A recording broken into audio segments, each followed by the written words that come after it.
Hey everybody. Our magazine for this week is The New Nation. This is the first video. We're going to be reading pages 2 through 7. So if you don't already have your own magazine with you, go ahead and grab it. So let's take a look at the cover here. The New Nation. Flatboats and bumpy roads, when Pike peaked, an anthem is born. Go ahead and open up pages 2 and 3. We'll start at the top of page 2 here. The fall of 1846 is a bad time for your Irish village. The potatoes that almost everyone needs for food have been ruined by disease.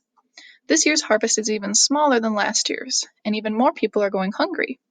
One night you hear your parents talking about how to make things better for you and your sisters. Their plan is exciting, but it means you'll be leaving the only place you've ever known.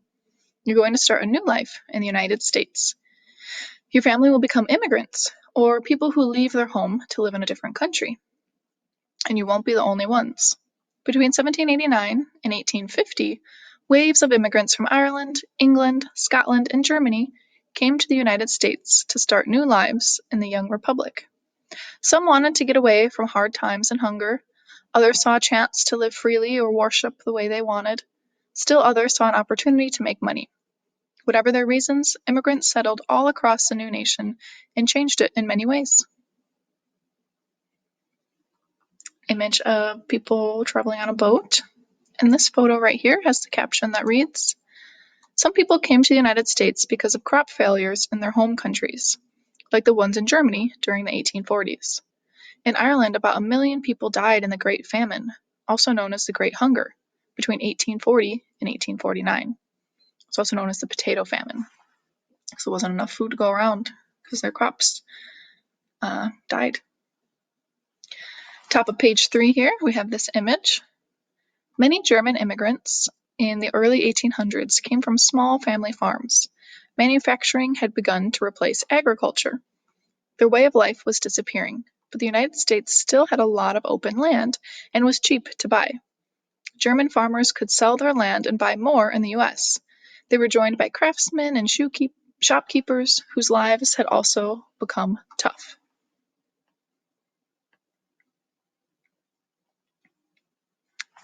Take a picture. Let's take a look at this drawing, this black and white drawing here.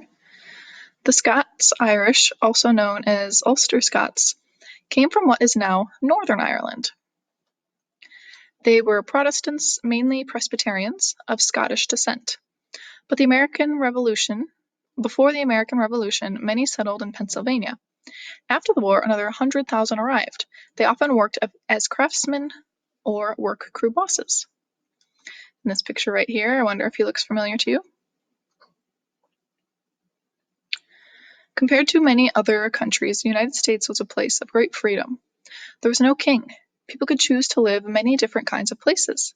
Benjamin Franklin wrote that the United States offered a good climate, fertile soil, wholesome air, free governments, wise laws, liberty, the good people to live among, and a hearty welcome. In this last photo here, new immigrants sailed by ship from their home countries. They arrived in major port cities such as New York, Boston, and Philadelphia. Many Irish were very poor when they came to the US. Once they got here, they didn't have much money to travel. They tended to stay in cities, while German immigrants, who often had more money, moved inland and bought land to start farms in the Ohio and Mississippi valleys. Let's read the think piece. Tell your story. Where are your ancestors from? Where'd they settle? Did they immigrate to the United States? If so, when and why? Go ahead and pause and think about that if you'd like. Some of us know our stories and some of us don't. When you're ready, go ahead and turn to pages 4 and 5. Top of page 4 here. Overland routes west. After weeks and weeks at sea, your family finally sees land again. It's the United States, your new home. Gazing at the shoreline, you spot many interesting things in the port city where you'll arrive. But there won't be much time to explore. Your dad is buying some land in the western wilderness so he can start his own farm, and there's a lot to get ready. Immigrants traveling to the Ohio and Mississippi Valley had a hard road. Sometimes there was barely any roads at all, and the Appalachian Mountains made it even more difficult to get there. But people were determined to move west, so they found a way. Bottom of page 4.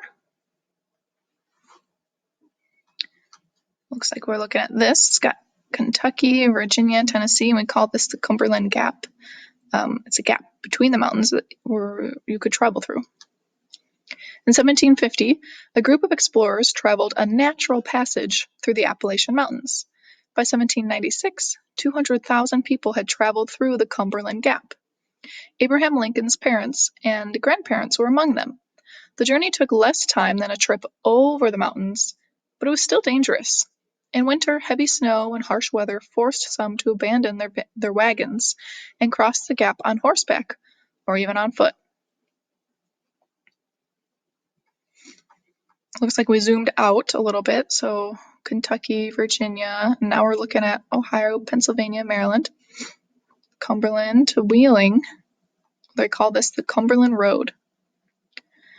As more settlers headed west, people needed better roads. In 1811, the U.S. government started building the first federal highway, the Cumberland Road, also called the National Road. By 1818, wagons could travel from Maryland to western Virginia. Many settlers headed farther west, took boats along the Ohio River to their destinations. Okay, so once I got here, many people took a boat to go even further west. Let's take a look at page 5 now. There's 2 photos up top here. Let's look at the one on the left. Daniel Boone was a skilled pathfinder. That's a person who finds ways through unfamiliar territory. An excellent hunter, he was one of the first settlers to follow a trail through the Cumberland Gap. In 1767, he began exploring the land west of the Gap, which later became Kentucky. Soon he was hired to build a road through the area. This path became known as the Wilderness Road. Over here is people on a wagon. As land in Virginia and the Carolinas became more costly, people moved farther west to find cheaper land. The Wilderness Road made the journey easier, but it was still hard. For one thing, settlers couldn't just stop along the way and buy supplies. They had to bring everything they needed with them. That included food, clothing, linens, tools, furniture, and more. To get all of those supplies through the Cumberland Gap, they needed horse-drawn wagons. These vehicles could carry thousands of pounds and were strong enough to handle the rough road. Definitely no cars back then.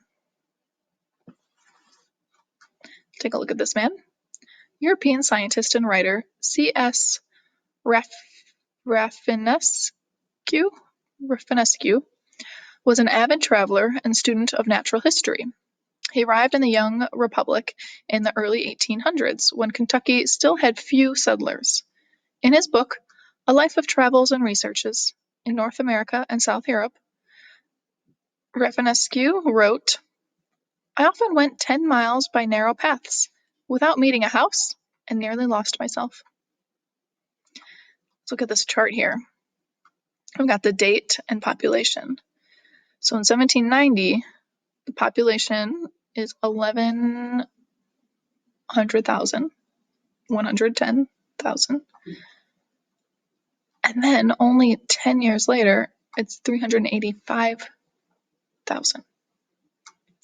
Between 1790 and 1800, the land west of the Appalachians saw a huge explosion of settlers.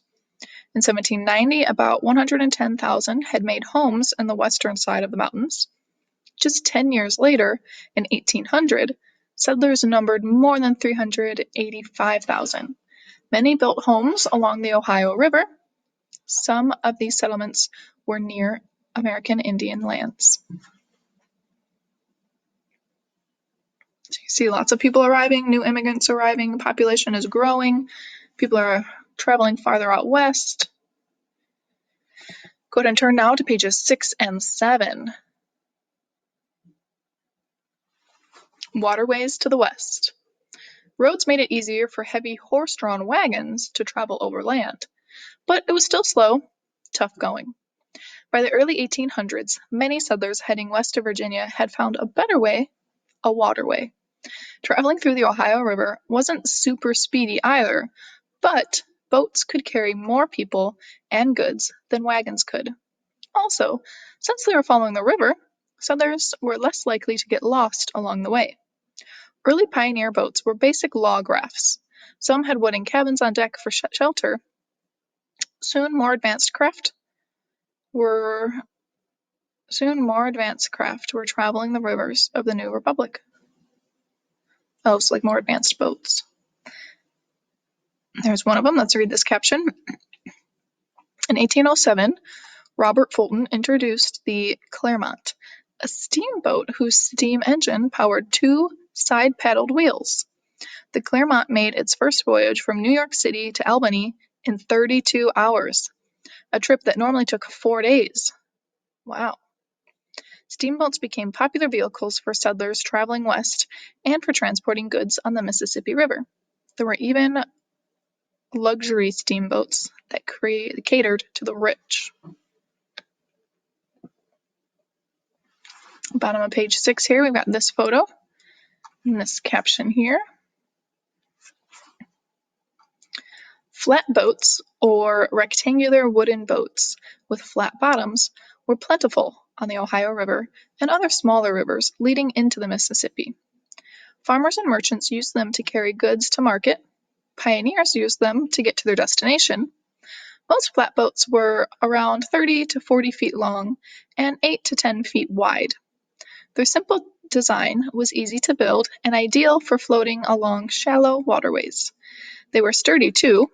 The average flatboat could carry tons of cargo at a time. Wow, look at that. Looks like they're carrying maybe some wood, I'm not sure. Let's take a look at page 7 here. Picture right up top. Sometimes two bodies of water were close together, but don't actually touch. Some people connect them by building a canal or a waterway dug across land from one body of water to the other. A famous example is the Erie Canal.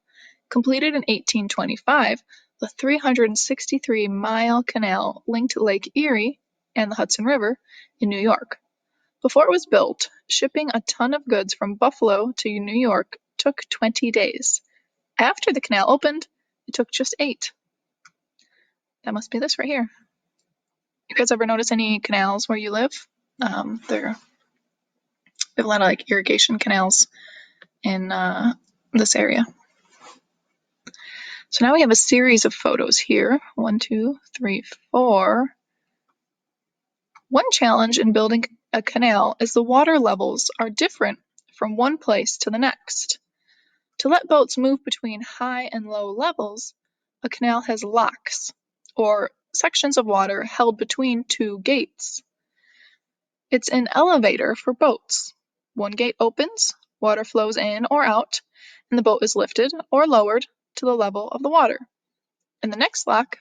Then the second gate opens and the boat moves forward. Okay, so here's the boat in the first one.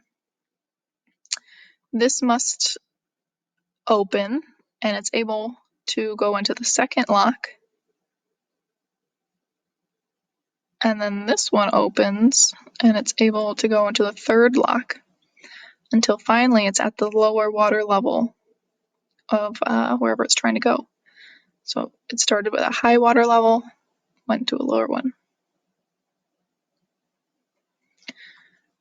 And this last image here, these people look kind of fancy.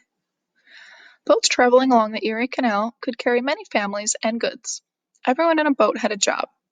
Dad might be the captain, while Mom might cook for the crew. Even the kids had work to do, like guiding the mules that towed boats through the canal.